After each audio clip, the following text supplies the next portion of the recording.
ሌላ ኃጢአት፣ ሌላ በደልና ሌላ ነውርን እንደ መፍትሄ ያደርጋችሁ አትውሰዱ። በትዳር ብቻ አይደለም እምላችሁ፣ በኖርማል የሥራ ገበታችሁ፣ በሥራ ገበታችሁ ሆናችሁ ምንም ስህተት ሳሰሩ ሰላማችሁን ያጣችሁ ሰዎች፣ በነገራችን ላይ አንዳንድ ጎበዝ የሆኑ ክርስቲያኖች በራሱ በሥራ ገበታቸው ይፈተናሉ፣ በትምህርት ቦታቸው ይፈተናሉ። ጥንተ ጠላታችን ዲያብሎስ በጣም ብዙ በሆነ ነገር ይፈተናችኋል እና ያገኛችሁትን ሰላም እንድታጡ ያደርጋችኋል። ሰላማችንን ያጣን ሰዎች መፍትሄው ምንድነው ስንል የተሳሳተ ቦታ እንዳትሄዱ ባካችሁን። ሰላም ያጣችሁ ሰዎች በቃ ባጭሩ በምንም አይነት ኮንዲሽን ይሁን ስራ ገበታችሁ ላይ በእምነታችሁ ሊሆን ይችላል፣ በሆነ ነገር ሊሆን ይችላል፣ ጫና ተፈጥሮባችሁ ሰላማችሁን ያጣችሁ፣ እንጀራችሁን በስነ ስርዓት መብላት ያቃታችሁ፣ በትምህርት ገበታችሁ ሰላማችሁን ያጣችሁ ሰዎች፣ በብዙ ህይወታችሁ ምቀኛ የበዛባችሁ ሰዎች፣ ሰላም ያጣችሁ ሰዓት ተባካችሁን ወደ ምሽታ ቤት እንዳትሄዱ፣ ወደ ጨለማ ቦታ እንዳትሄዱ፣ የሚያሰክር መጠጥን አማራጭ እንዳታረጉ። ጋይስ ሰላም የሚሰጠው ክርስቶስ ነው። እመኑኝ። ቤተ ክርስቲያን 2 ደቂቃ ብቻ ተቀመጡ። በቃ ሌላ ነገሩን ተውት። አንዳንድ ሰው በስነ ስርዓት አንደበቱን ፈቶ በእርግጥ ጸሎት ማድረግ የማይችል ሰው አለ። እንዲሁ ከየዋህነት በጣም ጎበዝ ተናጋሪ ሆነው ግን ጸሎት ለማድረግ ሲቆሙ የሚሉት ነገር የሚጠፋባቸው፣ እግዚአብሔርን ምን ብለው እንደሚለምኑት፣ እግዚአብሔርን ምን ብለው እንደሚያናግሩት የማያውቁ በጣም ብዙ ሰዎች አሉ። እና ባካችሁ ሌላ ነገር አታድርጉ። በቃ ልክ ከስራ ሰዓት መውጫ ሊሆን ይችላል፣ ከትምህርት ሰዓት መውጫ ሊሆን ይችላል። የትዳር አጋር የሆናችሁ ሰዎች በትዳራችሁ ስትፈተኑ፣ በትዳራችሁ ሰላም ስታጡ ባለቻችሁ ሰዓት ቤተ ክርስቲያን ሂዱና ለተወሰነች ደቂቃ ቁጭ በሉ። 2 ደቂቃ ብቻ 2 ደቂቃ ብቻ ውሰዱና ቤተ ክርስቲያን ቁጭ በሉ። ዓለም የነጠቀቻችሁን ሰላም እዛ የተቀደሰ ስፍራ ላይ ታገኙታላችሁ። የሚነፍሰው ነፋስ በራሱ ሰላም ይሰጣል። ቤተ ክርስቲያን ውስጥ የሚነፍሰው ነፋስ በቤተ ክርስቲያን ውስጥ እንደምታውቁት ቤተ ክርስቲያን ህንፃዋ በራሱ ሲሰራ ዲዛይኑ እንዲያምር ተብሎ አይደለም የሚሰራው፣ ትርጉም ያለው ሆኖ ነው የሚሰራው። በቤተ ክርስቲያን ጣሪያዎች ላይ የሚንጠለጠሉ ትንንሽ ብረቶች አሉ፣ እነዚህ ሻኩራ ተብለው የሚጠሩ። እነዛ በራሱ ትርጉም አላቸው። በሄሮድስ ዘመን በሄሮድስ የተገደሉትን 1000 የሆኑ ህፃናትን የሚያጠይቁ ናቸው። እና ነፋስ በመጣ ጊዜ እነዚህ ሻኩራዎች፣ እነዚህ ትንንሽ ብረቶች እየተጋጩ የሚፈጥሩት ድምፅ እንኳን ሰላም ይሰጣል። በጣም የሚደንቃችሁ ነገር ቤተ ክርስቲያን ሄዳችሁ እረፍት ያገኛችሁ ሰዎች ለዚህ ምስክር ናችሁ። ቤተ ክርስቲያን ሄዳችሁ ፕሮቴስታንት ሆናችሁ ሰላም አታችሁ ወደ ኦርቶዶክሳዊት ቅዱስ ቤተ ክርስቲያን ገብታችሁ ሰላም ያገኛችሁ ሰዎች ለዚህ ምስክር ናችሁ። ሌላው ተውት። ነፋስ በመጣ ጊዜ እነዚህ ሻኩሮቹ እንኳን እየተጋጩ የሚፈጥሩት ድምፅ እያንዳንዱ ነገር ምሳሌነት አለው ብያችኋለሁ። እነዚህ ሻኩሮች ቁጥራቸው አይታወቅም። በሄሮድስ ዘመን ሰማዕትነት የተቀበሉትን እነዛን 1000 የሆኑ ህፃናት የሚያጠይቁ ናቸው።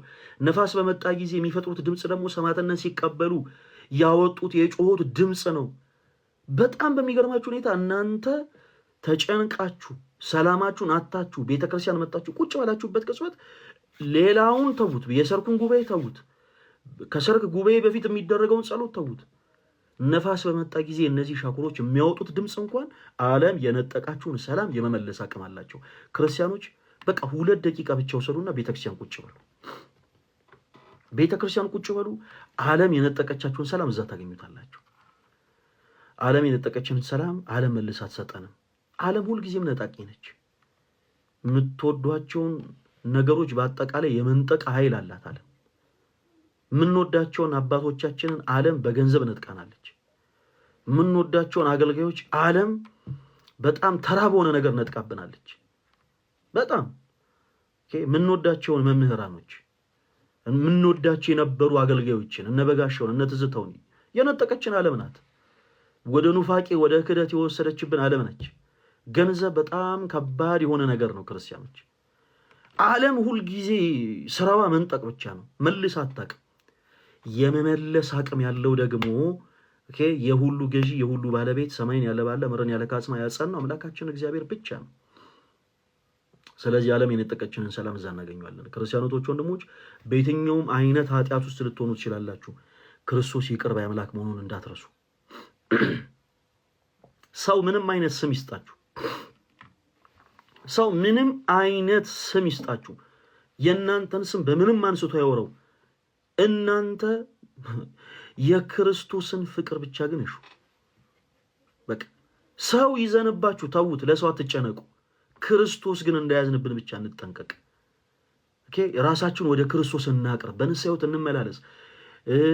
ይቅር ያልተባባልነው ጉዳይ ካለ ማለት ያስቀየመን ሰው ካለ የተቀየምነው ሰው ካለ እኛም ያስቀየምነው ሰው ካለ ፕሊስ እባካችሁን በይቅርታ ነገሮችን እንፍታ፣ በንስሐ ሕይወት እንመላለስ፣ የንስሐ ሕይወት ገንዘብ እናደርግ እና ደግሞ ጾም ከተጀመረ በኋላ ውይ በቃ እንዴ ተጀምሯል፣ ስለዚህ ከዚህ በኋላ ይቅር መባባል አይቻልም የምትሉ ሰዎች እባካችሁን በዚህ ልክ ራሳችሁን አታታሉ። ዳትማች ራስን ማታለል ጥሩ አይደለም።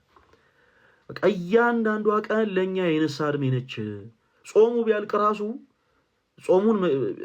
ጾምን ምክንያት አድርገን በእርግጥ እንዲህ አይነት መንፈሳዊ ነገሮችን ማድረግ አልነበረብንም። ግን ጾሙ ቢያልቅ እንኳን እያንዳንዷ ዕለት ለእኛ የንስሐ ዕድሜ ነች። በእነዚህ ነገር አትታለሉ።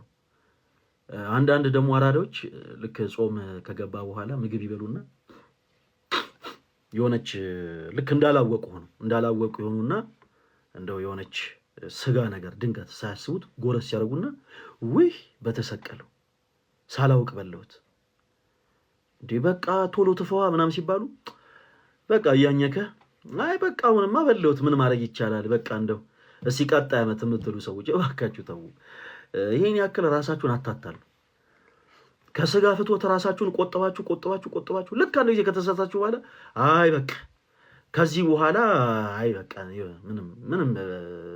ምንም እንትን የለውም በቃ ሊቀጥል ምናምን የምትሉ ሰዎች እባካችሁ ራሳችሁን አታታሉ። አንዳንድ ሰው ላለመጾም የሚፈጥረው ሪዝን ይገርመኛል።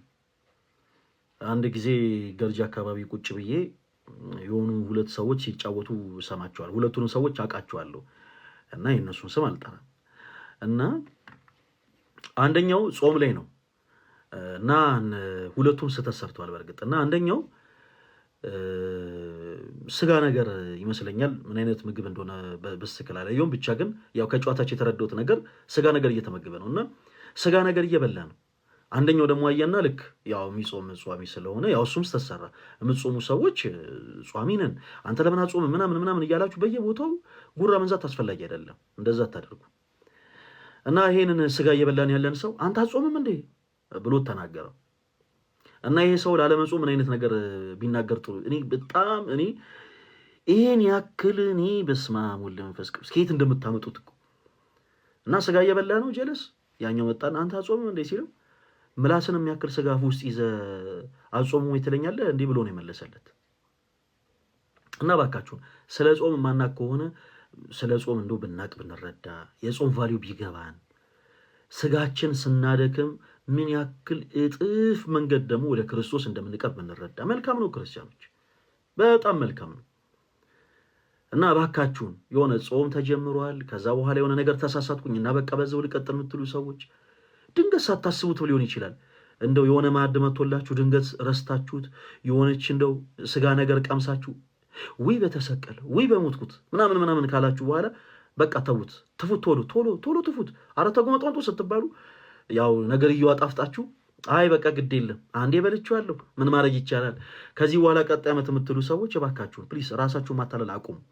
እሳት ዳርቻ ተቀምጣችሁ እሳት እየተቀጣጠለ የእሳት ፈነጣሪ እግራችሁን ቢያቃጥላችሁ ውይ በቃ አንዴ እግሬን አቃጥሎኛል በቃ ሙሉ ሰውነቴን እሳት ውስጥ ልክተት እንደማትሉ ሁሉ አንዴ ከተሳሳታችሁ በኋላ ሁለንተናችሁን የኃጢአት ማጥ ውስጥ አትክተቱ ፕሊስ እባካችሁ።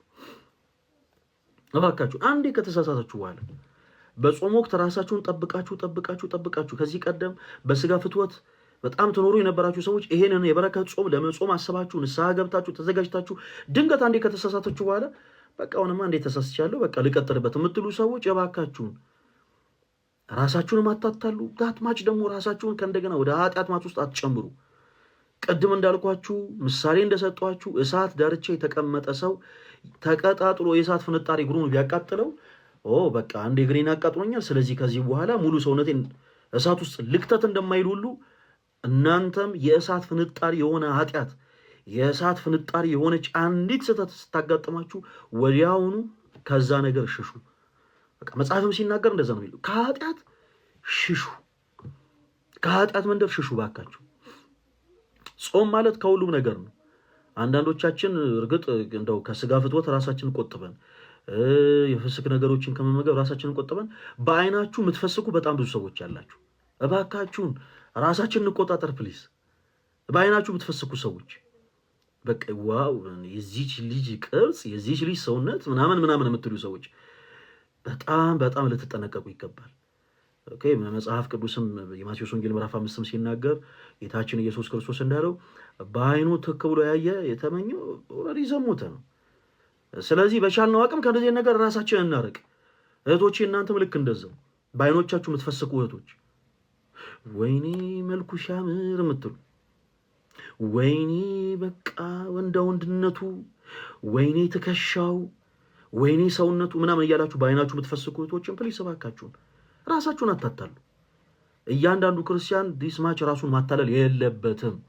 በቃ በንስሐ ሕይወት ተመላልሰን ራሳችን ወደ ክርስቶስ ነው ልናቀርብ የሚገባው። ራሳችን ወደ ክርስቶስ በምናቀርበት መንገድ ላይ ደግሞ እንደ አጋጣሚ ልንሳሳት እንችላለን። ኦፍ ኮርስ መፍትሄው ምንድን ነው? ከእንደገና አሁንም በንስሐ ሕይወት መታጠብ። የነፍስ ድፋምነት ስሜት ሲያጋጥመን አሁንም ክርስቶስ ኢየሱስ አጥቦ ሊያነጻን ስለሚችል ራሳችን ወደ ክርስቶስ ማቅረብ። ቅድም ደጋግመን ያነሳነው ነገር አለ። መውደቅ አዳማዊ ነው፣ ወድቆ አለመነሳት ግን አጋንንቴ ነው። ድንገት አሁንም ጾም ጀምራችሁ አንዳች የሆነ ነገር ሊያሳስታችሁ ይችላል። በቃ አሁንም ጊዜ ጠብቃችሁ ንስሐ መግባት ምንም ችግር የለው። አሁንም ንስሐ በገባችሁበት ጉዳይ ላይ ከእንደገና ወዲያው ልትሳሳቱ ትችላላችሁ። ድጋሚ አሁንም ንስሐ መግባት። ክርስቶስ ይቅር ባይ አምላክ ነው። ይቅር ባይ አምላክ ጌታ ነው። የመጨረሻ መልእክት ላስተላልፍ። እንደው ከቤተክርስቲያን ርቃችሁ ያላችሁ እህቶች ወንድሞች፣ በእርግጥ ከቤተክርስቲያን በጣም ብዙ ሰዎች በጣም በተለያየ አይነት መንገድ ርቀው ይገኛሉ። በጣም በተለያየ አይነት መንገድ ያው ከቤተክርስቲያን የራቁትን ሰዎች ሁሉ ጥፋተኛ ልናረግ አንችልም። ሰዎች በተለያየ አይነት መንገድ ከቤተክርስቲያን ይርቃሉ፣ በተለያየ አይነት ሪዝን። ቤተክርስቲያን ቅድም ስንል እንደነበረው በተደጋጋሚ ስናነሳ እንደነበረው በኖህ መርከብ ትመሰላለች። ዮናስ ተሳፍሮባት በነበረችው በዛች መርከብም ትመሰላለች። እና አንድ ነገር አንርሳ፣ በኖህ መርከብ ውስጥ ያልገባ ፍጥረት የለም። ያልገባ ፍጥረት በኖህ መርከብ ውስጥ ቀጭኔ ገብታለች። በኖህ መርከብ ውስጥ ጀርት ገብታለች። በኖህ መርከብ ውስጥ ጅብ ገብቷል። በኖህ መርከብ ውስጥ እርግብ ገብታለች። በቤተ ክርስቲያን ውስጥ እኛ ሁላችንም ልክ እንደዚህ ነን። እንደው አንዳንዶቻችን እኛ ብቻ እንደተበደለን አድርገን የምንሰል ሰዎች እባካችሁ፣ ፈለገ አትናቴዎስ ለእናንተ በጣም ተወዳጅ አገልጋይ ሊሆን ይችላል። ለአንዳንድ ሰዎች ደግሞ እሾሃማ ሰው ሊሆን ይችላል። ይሄን ነገሩ ሊያስተካክል ይገባል። ይሄን እናንተም እመኑ። ልክ እንዲህ ስናገር አይምሯችሁ ላይ እነንተናን እነገሊትን የምትስሉ ሰዎች ራሳችሁን ምሳሉ። በቤተ ክርስቲያን ውስጥ እንደ እርግብ የዋህ የሆኑ አገልጋዮች አሉ። እንደ እርግብ የዋህ የሆኑ ምዕመናኖች አሉ። በዚህቹ ቅዱስ ቤተ ክርስቲያን ላይ እንደ ቀጭኔ አንገታቸው የረዘመ ጎንበስ ብለው ሰው ማየት የማይፈልጉ ትዕቢተኛ የሆኑ አገልጋዮች፣ ትዕቢተኛ የሆኑ ምዕመናኖች አሉባት ቤተ ክርስቲያናችን። እንዲህ አይነት ነገሮችን አሁንም ስንናገር እነገሌ ብላችሁ አእምሯችሁ ላይ የምትስሉ ሰዎች ራሳችሁን ማካቱ። እናንተ ለነገሌ ትዕቢተኛ የሆናችሁ ሰዎች ልትሆኑ ትችላላችሁ። ስለዚህ ባካችሁ ራሳችንን እንመልከት። እንደ ጅብ ሆዳም የሆኑ ሰዎች አሉ በቤተክርስቲያን ውስጥ። ቤተክርስቲያንን ብቻ ያማከለ ገቢ እንዲኖራቸው የሚፈልጉ፣ ቤተክርስቲያንን እንደው ከቶ ነው የማያውቋት፣ የቤተክርስቲያንን እንደው መዋቅራዊ የሆነ አካሄድ ብቻ እንደው አሟልተን እንደው እንጀራችንን እንብላ ብለው የሚያስቡ እንደ ጅብ ሆዳም የሆኑ ሰዎች አሉ። እግዚአብሔርን የማያውቁ አገልጋዮች አሉ ቤተክርስቲያን ውስጥ። ሆዳቸውን ብቻ የሚያስቡ ማለት ነው። ሆዳቸውን ብቻ የሚያስቡ በቃ እግዚአብሔርን አስቦ ቅዳሴ አገልግሎት የሚያገለግል ካህን ዲያቆን አለ። ለደሞዙ ብሎ ደግሞ እግዚአብሔርን በቤተ መቅደስ ገብቶ በቅዳሴው ጸሎት የሚያገለግል ካህን ዲያቆን አለ። ደሞዙን ብቻ እያሰበ ዛሬ እንደው ሰለች ደከመኝ እያለ ለሆዱ ብቻ ቤተክርስቲያንን ያቀረበ እንደ ጅብ ሆዳም የሆነ አገልጋይ አለ። ዳትማች ደግሞ በዛው ልክ በአንቃዶ ልቦና በተመስጦ ሕሊና ሆኖ ደግሞ የሚያገለግል ደግሞ አገልጋይም አለ። እንደ ጃርት እሾሃማ የሆኑ ሰዎች አሉ በቤተክርስቲያን ውስጥ። እንደ ጃርት እሾሃማ የሆኑ ምዕመናን፣ እንደ ጃርት እሾሃማ የሆኑ አገልጋዮች አሉ። በንግግራቸው ሰውን የሚገፉ በንግግሮቻቸው በቤተክርስቲያን ውስጥ ልክ ምዕመናንም ሆነው ጭምር አዲስ የመጡ ምዕመናንን በንግግሮቻቸው ጠቅ የሚያደርጉ። እኔ አንዳንድ ጊዜ ይገርመኛል እንደዚህ ነገሮችን ሰማ። አንዳንድ ቦታዎች ላይ ቤተክርስቲያን የምታስተምረው ሰው ከነማንነቱ ከነድካሙ እንዲመጣ ነው። ለምሳሌ ድሬድ የሆነ ሰው ገና ሲመጣ ቤተክርስቲያን ማስደንገጥ አትፈልግም። በእርግጥ እንዲህ አይነት ስርዓት የላትም ቤተክርስቲያን። ሰው እንዲህ ሆኖ ዝም ብሎ እንደው የስርዓተ ቤተክርስቲያን ሳይጠብቅ ይግባ ይውጣ አትልም። ግን ለመጀመሪያ ጊዜ እንግዳ ሆኖን የመጣን በመንፈስ የተወለደንን በመንፈስ ሕፃን የሆነን ሰው ግን ቤተክርስቲያን አንተ እንትን በል ተቆረጥ ምናምን ብላ አይደለም የምታስደንግጠው። ቤተክርስቲያን ፍርድ ቤት አይደለችም፣ ትምህርት ቤት ነች። ሰዎችን አስምራ ነው የምትልከው። ያ ሰው እውነቱ ገብቶት ውስጡ ተረድቶ ክርስቶስን አውቆ ራሱ እንዲያደርገው ነው የምታደርገው ቤተክርስቲያን።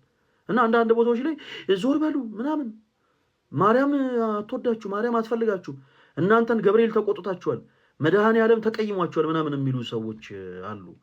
ፕሊስ እንደዚህ ነገር አታደርጉ እባካችሁ። መድኃኔ ዓለም እንኳን አዲስ ሆኖ የመጡ ነፍሳትን ይቀርና እናንተንና እኛን እንኳን አልተቆጣንም። በቤተ ክርስቲያን ውስጥ ኖረን አድገንበት ሕጉን ትእዛዙን እያወቅን ደጋግመን ክርስቶስን የበደልነውን እኛን እንኳን አልተቆጣን እና እባካችሁ ሰው አታስደንግጡ ፕሊስ። በቤተ ክርስቲያን ውስጥ ያለው ቃል የእምነታችን ጀማሪና ፈጻሚ የሆነው የክርስቶስ ኢየሱስ ቃል ነው። የሚሰበከው ወንጌል የክርስቶስ ወንጌል ነው። ይህ ቃል ደግሞ ጳውሎስ የቀድሞ ማንነቱን እንዲተው የሚያደረገ ቃል ነው። መርሳት የለብንም። ጳውሎስን የደማስቆ ምርኮኛ ያደረገ ቃል ነው። ክርስቲያኖች በጣም ብዙ አሳዳጅ የነበሩ ሰዎችን በአጠቃላይ ስለ ክርስቶስ ስም ሰማዕትነት እንዲቀበሉ ያደረገ ቃል ነው። ስለዚህ እንደዚህ አይነት ሰዎች ወደ ቤተ ክርስቲያን ሲመጡ ማስተዋል ያለብን ነገር የጳውሎስን ታሪክ የቀየረ ይህ ቃል የእነሱንም ታሪክ እንደሚቀየር እና ፕሊስ እባካችሁን ሰዎችን ማስደንገጥ የለብንም። እና በቤተክርስቲያን ውስጥ እንደዚህ አይነት ሰዎች አለ እንደ ጃርት ሸዋ የሆኑ ሰዎች በጣም በብዙ አይነት ነገር ከቤተክርስቲያን አገልግሎት የተገፉ ብዙ ሰዎች አሉ። አሁን በሁለቱም አይነት መልኩ ከቤተክርስቲያን ለራቃችሁ ሰዎች በዚህ አጋጣሚ እኛ ታናናሽ ወንድሞቻችሁ መልእክት እናስተላልፍ። ማንም ሆነን ሳይሆን ግን ስለምንወዳችሁ ብቻ መልእክት እናስተላልፍ። ከቤተ ክርስቲያን ተገፍታችሁም ይሁን ቤተ ክርስቲያንንም ገፍታችሁ የወጣችሁ ሰዎች እባካችሁን ወደ ቤተ ክርስቲያን ተመለሱ። ቤተ ክርስቲያን ገፊ አይደለችም። ነገር ግን በቤተ ክርስቲያን ውስጥ እሾሃማ የሆኑ ሰዎች የገፏችሁ ዕለት፣ ያንገጠጧችሁ ቀን፣ በእውቀታችሁ ልክ፣ በአቅማችሁ ልክ፣ ባላችሁ ጸጋ ልክ ሳያከብሯችሁ የቀሩ ዕለት ቤተ ክርስቲያን ገፋችን ብላችሁ ከቤተ ክርስቲያን የራቃችሁ እህቶች ወንድሞች እባካችሁ ወደ ቤተ ክርስቲያን ተመለሱ። እባካችሁ ወደ አገልግሎታችሁ ተመለሱ። ክርስቶስ እናንተን ይናፍቃል። በቃ ክርስቶስ ናፋቂ አምላክ ነው። ክርስቶስ እናንተን ይናፍቃል። በዛው ልክ ደግሞ በኃጢአት መንገድ ተመላልሳችሁ እንደው ከነፍስ ድፋምነት ስሜት መንጻት ስትችሉ ነገር ግን ከናለባችሁ ሸክም ከቤተ ክርስቲያን በጣም ርቃችሁ ሄዳችሁ እህቶች ወንድሞች ካህናት ሆናችሁ ዲያቆናት ሆናችሁ ሳታውቁት ራሳችሁን ሱስ ውስጥ ያገኛችሁ ሰዎች፣ መዘምራን ሆናችሁ በሰንበት ትምህርት ተቋም ውስጥ አድጋችሁ ሳታውቁት ራሳችሁን ከባድ በሆነ የኃጢአት ልምምድ ውስጥ ያገኛችሁት ሰዎች፣ ከቤተክርስቲያን በጣም ርቃችሁ ሄዳችሁ ክርስቶስ እዛችሁ ቦታ ይጠብቃችኋል። ክርስቶስ በጣም ናፋቂ አምላክ ነው። ሰው ስለሆነ ደካማ ስለሆነ ጠላችሁት ብትሄዱ እሱም እናንተ ጠላችሁት የሄዳችሁትን ያክል ጥሏችሁ ይሄዳል። ክርስቶስ ግን እናንተ ጠላችሁት የሄዳችሁበት ቦታ ላይ ነው ቆሞ የሚጠብቃችሁ። ከቅዳሴው አገልግሎት ላይ ነገሌ ገፍተውናል፣ ማገልገል አልቻልንም፣ ያንጓጥጡናል፣ ይኸው በዘራችን፣ ይኸው በማንነታችን፣ ይኸው በቋንቋችን፣ ይኸው በእንትናችን ተገፋን ብላችሁ ከቤተ ክርስቲያን ርቃችሁ አሁንም ሳታውቁት ከባድ ሆነ ልምምድ ውስጥ እየገባችሁ ያላችሁ አገልጋይ ወንድሞቻችን፣ አገልጋይ መምህራኖቻችን፣ አገልጋይ መዘምራኖች እባካችሁ ወደ ቤተክርስቲያን ተመለሱ። ክርስቶስ እናንተን ይናፍቃል። እዛው እሱን ታገለግሉበት የነበረው አውደ ምሕረት ላይ ክርስቶስ ቆሞ ይጠብቃችኋል።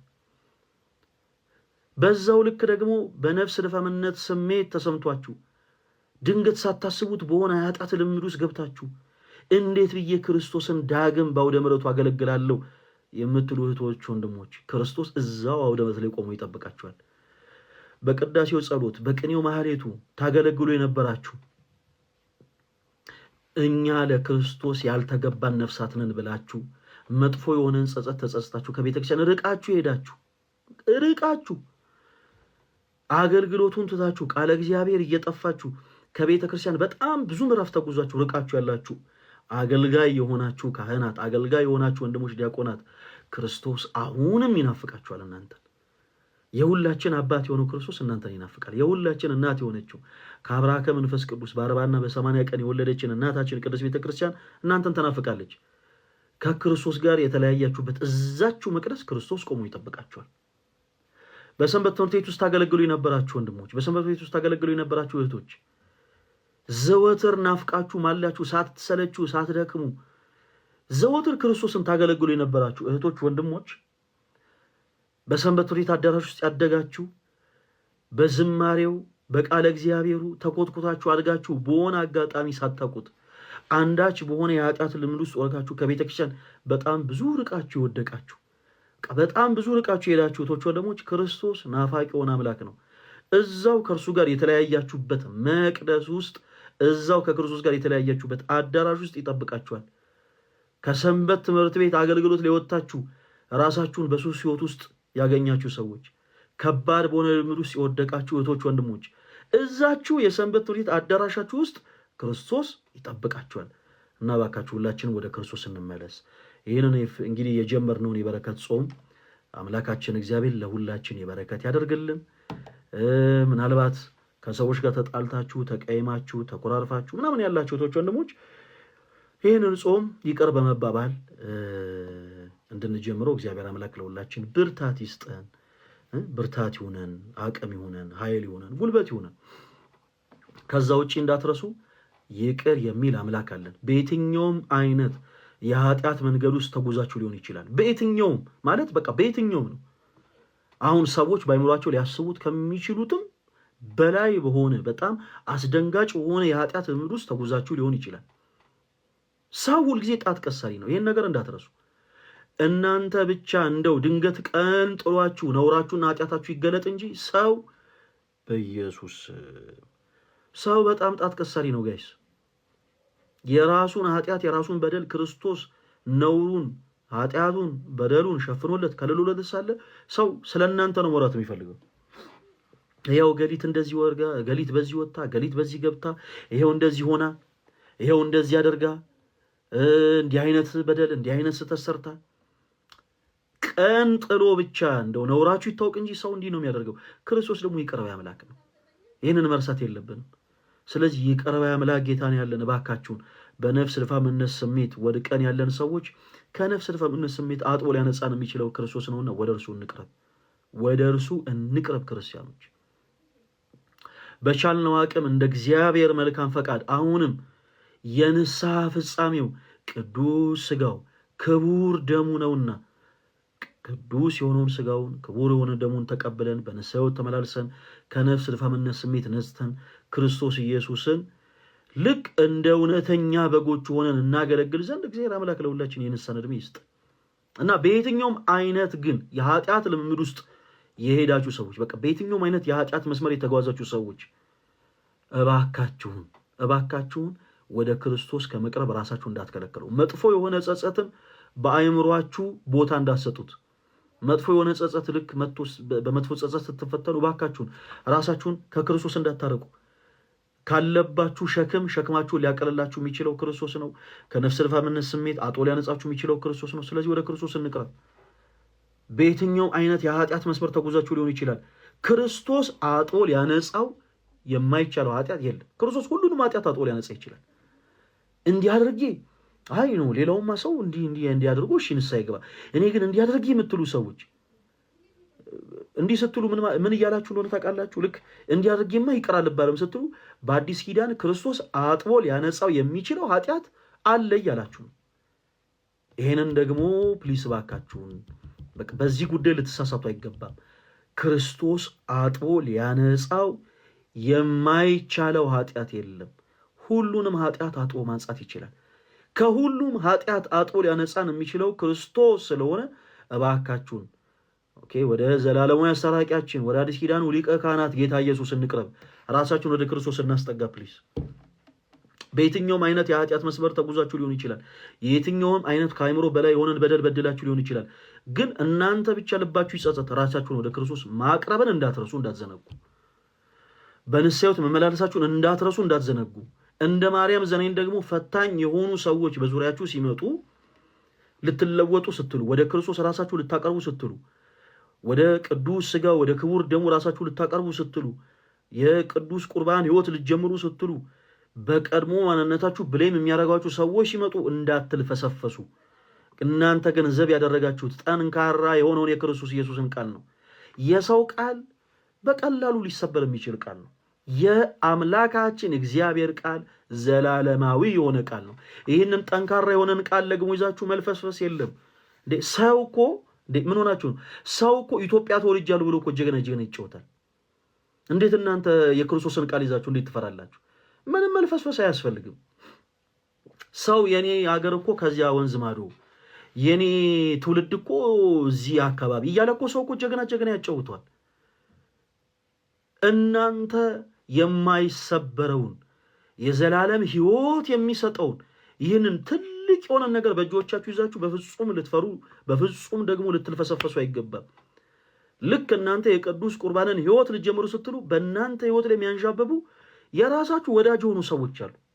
ደግሞ እናንተ ከመጀመሩ ነው ቅዱስ ሥጋው ክቡር ደግሞ የምትቀበሉት። ደግሞ እናንተ ከመጀመሩ ነው ቆራቢ ሆናችሁት።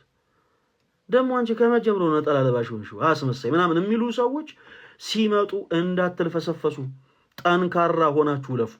ያንን ወጀብ ያንን ማዕበል የክርስቶስን ቃል ገንዘብ እስካደረጋችሁ ድረስ የቅዱስ ቁርባን ሕይወትን ገንዘብ እስካደረጋችሁ ድረስ በፍጹም ልትልፈሰፈሱ አይገባም። ያንን ወጀብ ያንን ማዕበል ልታልፉት ይገባል።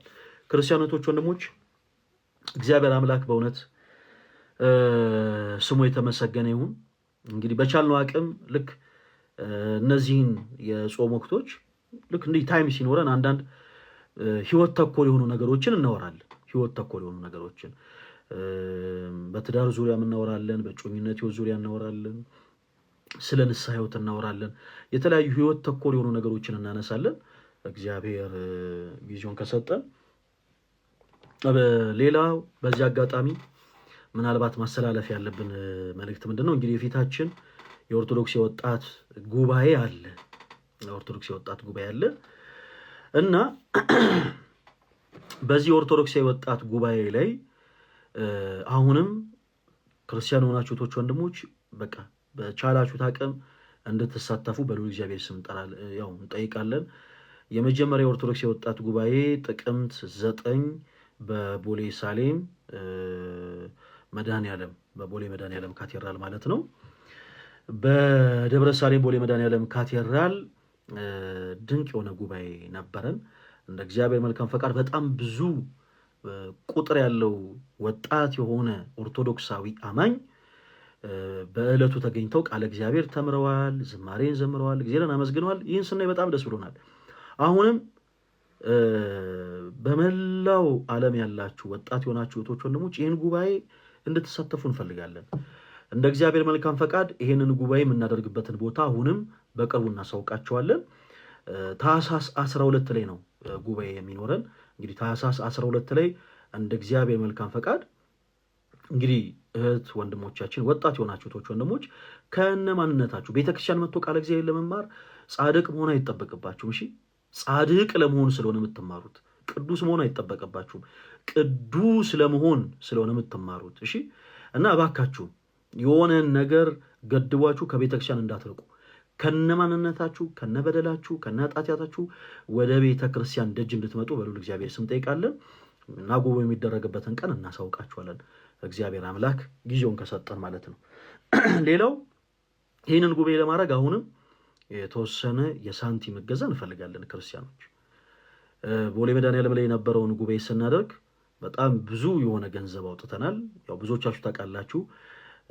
በስም ደረጃ እንደው ሲያግዙ የነበሩ ሰዎችን ያልጠራ ነው። ሰፖርት ያደረጉት ሰዎች በጣት የሚቆጠሩ ሰዎች ናቸውና እነዛ ሰዎች ስማቸውም እንዲነሳ ስላልፈልጉ ነው። አሁን የምናደርገውን ጉባኤ ደግሞ የኦርቶዶክስ የወጣት ጉባኤ ሁለተኛውን ዙር እንደ እግዚአብሔር መልካም ፈቃድ ትልቅ እገዛ እንፈልጋለን። በቻላችሁት አቅም ማገዝ የምትችሉ እህቶች ወንድሞች አሁንም ጭምር እንድታግዙ በልዑል እግዚአብሔር ስም ጠይቃለን። ሁለተኛውን ዙር ጉባኤ ለማድረግ አስበን የነበረው እንደ እግዚአብሔር መልካም ፈቃድ ደብረ ብርሃን ላይ ነበር። ነገር ግን አሁን ከበጀት አንጻር ከበጀት ጉዳይ ተያይዞ ደብረ ብርሃን ላይ ልናደርገው አልቻልንም። ትልቅ የሆነ የገንዘብ አቅም ይጠይቃል።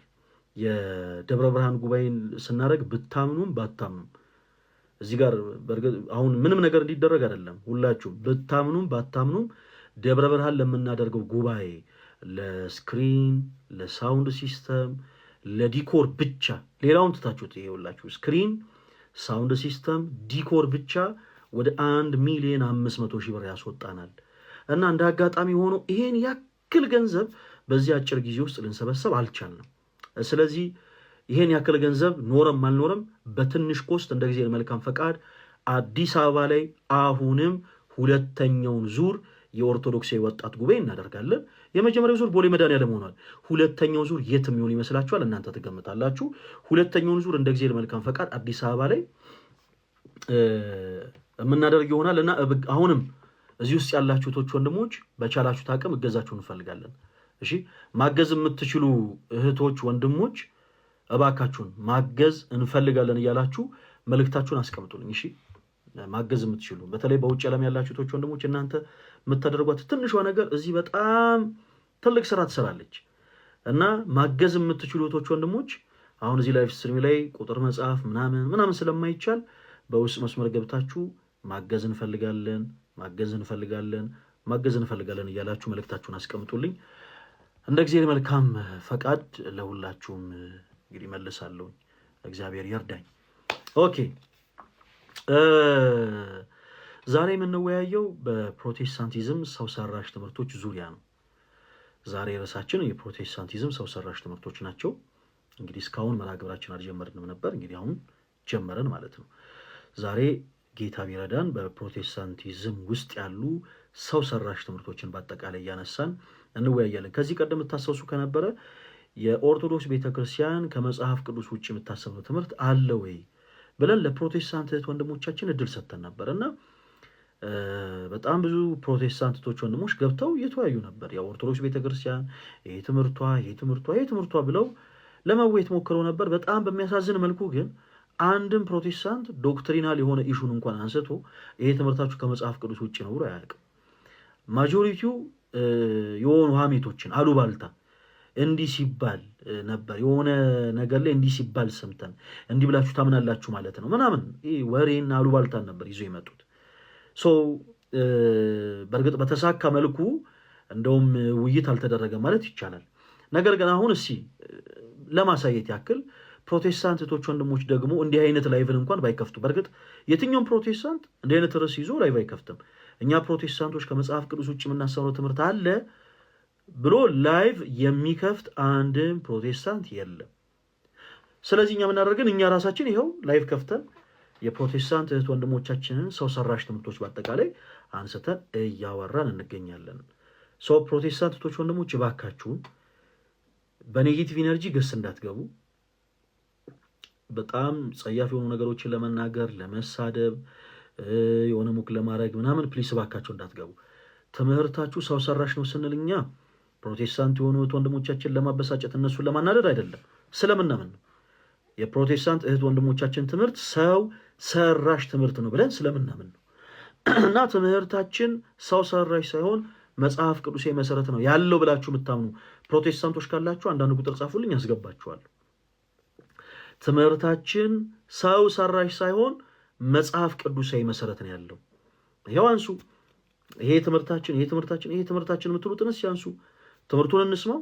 ከዛ በኋላ ሰው ሰራሽ ነው ወይስ መጽሐፍ ቅዱስ የሚለውን እናያለን ብላችሁ መወያየት የምትፈልጉ ፕሮቴስታንቶች ወንድሞች ካላችሁ አንድ ቁጥር ጽፉልኝ።